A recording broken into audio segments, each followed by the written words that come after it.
muraho neza inshuti z'abavandimwe abanyamuryango ba Evangelical World Ministry. Twongeye kubaha akaze aho muri mwese. Twishimiye kongera kubana namwe uyu munsi. Araciyeho iminsi like almost 1 month, ariko kuba twongeye kongera kuboneka twongera umwanya, twishimiye kabisa uyu mwanya Imana itanze. Uyu munsi rero ntabwo naje njyenyine, noneho ndi kumwe na timu nini cyane muri kureba hano. Murahishiwe, hariho ibintu byiza Imana igiye kubakoresha n'urubyiruko rwa Australia ruba muri Victoria. Rero uyu munsi baje gutaramana natwe.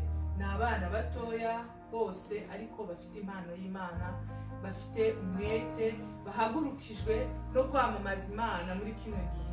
Ni gakeya wabona urubyiruko muri kino gihe bifuza gukorera Imana, ariko ibo baravuze ngo mu byo turimo, mu mashuri, mu bindi byose, ariko Imana imbere, ibindi ni nyuma.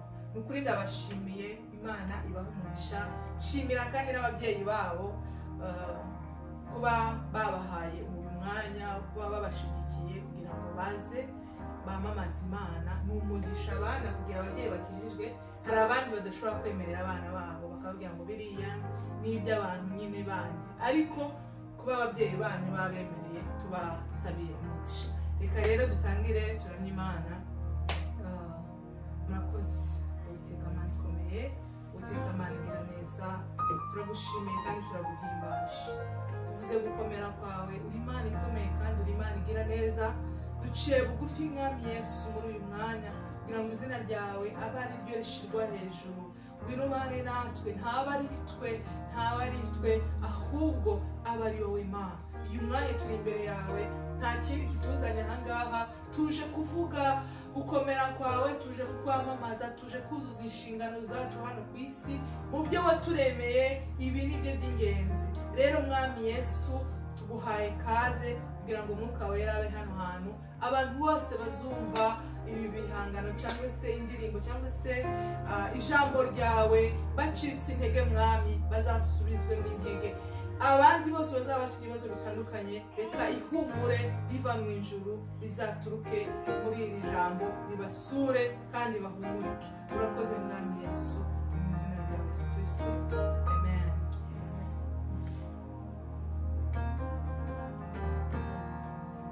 Asante Yesu.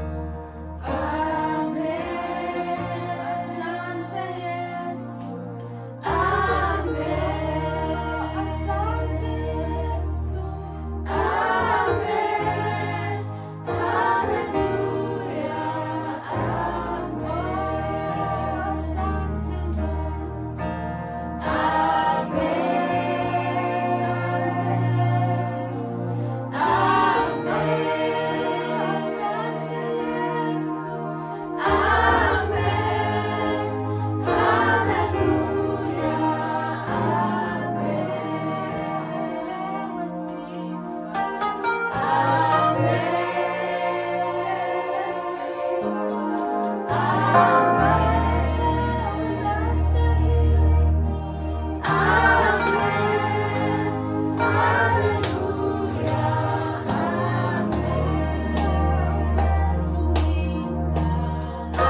impano zitandukanye nk'uko twatangiye tubivuga, harimo abakozi b'Imana mu buryo bw'ijambo, harimo abaririmbyi, harimo abahanuzi, harimo impano zose barazifite. Rero muri uyu mwanya uyu munsi sinza kuvuga ijambo ry'Imana, ndashaka kubasaba gusa kugira ngo mbereke ko ari abakozi b'Imana batandukanye kandi bahambaye. Buri muntu hano atubwira igice cyo muri Bibiliya kiza kimufasha akunda kurusha ikindi, kugira ngo tubasangize namwe mufate Bibiliya musome, mwumve ibyo Imana iri kutubwira, mwumve ijambo ry'Imana riri muri runo rubyiruko. Reka duhere hariya kuri uriya musore muri kubona hariya, atubwire just umurongo umwe wo muri Bibiliya aho wanditse Imana imugisha. Bwana asifiwe. Amen. Ya, mimi manifashanga ni Romans chapter 5 verse 8 inasema, but God shows his own love toward us in that while we're still sinners, Christ died for us. Amen. Amen.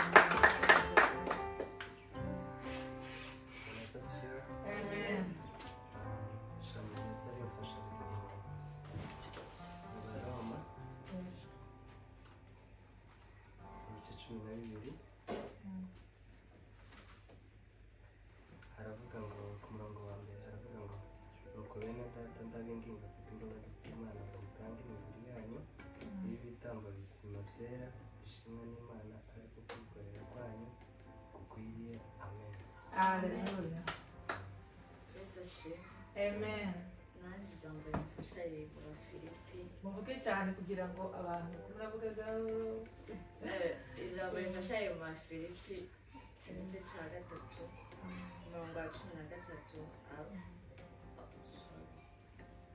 igice cya 4 umurongo wa 13 haravuga ngo shobozwa byose na Kristo nk'imbaraga. Amen. Just say uvuga gusa umuntu yenye nanisaidianga ni mu kitabu cha Proverbs chapter 3 verse 5 to 6. Jenda rifasha mu Bafilipi 4:4 avuga ngo muje mwishimira umwami wacu iminsi yose, yewe nongeye kubivuga ati mwishimire. Amen. Amen. Jenda rifasha ni Hebrews chapter 13 verse 8. Hallelujah. Yesu ashimwe. Amen. Yani jambo rizamfasha riba muri Zaburi igice cya mbere umurongo wa mbere haravuga ngo hahirwa abatagendera mu nzira z'ababi ntibicane n'abacogoranye. Amen. Amen.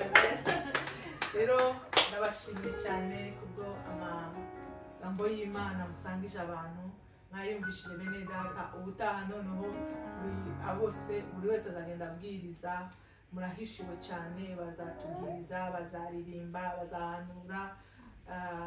Imana ibaha umugisha rubyiruko kuba mufite. Ni ukuri hari urubyiruko benshi ushobora gutunguka mubwira ngo bwira icyandikwa kimwe cyo muri Bibiliya, kandi baba no mu ikanisa akakibura. Hari umukecuru umwe ngo bigeze gutungura mu materaniro ngo baramubwira ngo haguruka utubwirize. Arahaguruka aravuga ngo umuntunguye niko na Kristo azabatungura. Mu by'ukuri rero kuba bano bana umuntu ashobora kubatungura gutya, ariko bakabahita bamenya aho icyandikwa kiri, agahita amenya na Bibiliya. Hari n'umuntu waha Bibiliya kuyisoma ariko ikananirana. Rero ndabashimiye ko musoma Bibiliya, ndabashimiye ko kandi mukomeze muyisome, mukomeze muyite, mukomeze musenge, muri intangarugero muzahindura isi. Imana ibaha umugisha. Reka turangiza dushima Imana kandi dusengera bano bana b'urubyiruko badusuye hano kuri iyi channel, kugira ngo Imana ikomeze kubuzuza imbaraga kandi bakomeze bahindura abandi, bavuga ubutumwa cyane cyane ko bo bazi indimi, ari abazungu bo babwiriza, ari ibiswahili bo babwiriza, ari byose nta bohindura isi, bafite imbaraga zo guhindura isi. Reka muri kino gihe Imana ibakoreshe kugira ngo mugarure benshi bari kurimbuka. Uwiteka Mana ikomeye, Uwiteka Mana igira neza, turagushimiye, turaguhimbaje, tugushimiye ko wakomeje kubana natwe muri uyu mwanya mutoya twari imbere yawe, kandi dukomeje n'ubundi kuba imbere yawe. Ndagushimiye byimazeyo kuri uru rubyiruko ruhagurukijwe muri kino gihe, rwahagijwe muri kino gihe no kutagumana ibyo bamenye, ahubwo bifuza gusangiza abantu Kristo. Kubamumenye bacitse intege cyangwa se babifata nk'ibisanzwe, ariko bo banze guceceka, baravuga ngo reka muri kino gihe tuba umucyo, reka muri kino gihe italanta Imana yaduhaye tuzibyaza umusaruro, reka muri kino gihe twe kureberera barimbuka bazize ibyaha bataramenya Kristo, ahubwo tuba abambere kugira ngo twamamaze Kristo, tuba abambere kugira ngo tubwire abantu kugira ngo be kurimbuka. Ubaha umugisha muri byose. N'abana bato bafite amaviziyo yabo y'ibyo bashaka kuba byo bitandukanye. Reka Mwami Imana yacu uzabane nabo mu buzima bwabo bwa buri munsi, mu mitekerereze yabo ukomeze kubana nabo, mu tuzi bakora ubane nabo, mu mashuri ubashoboze, bazaba abana b'umugisha,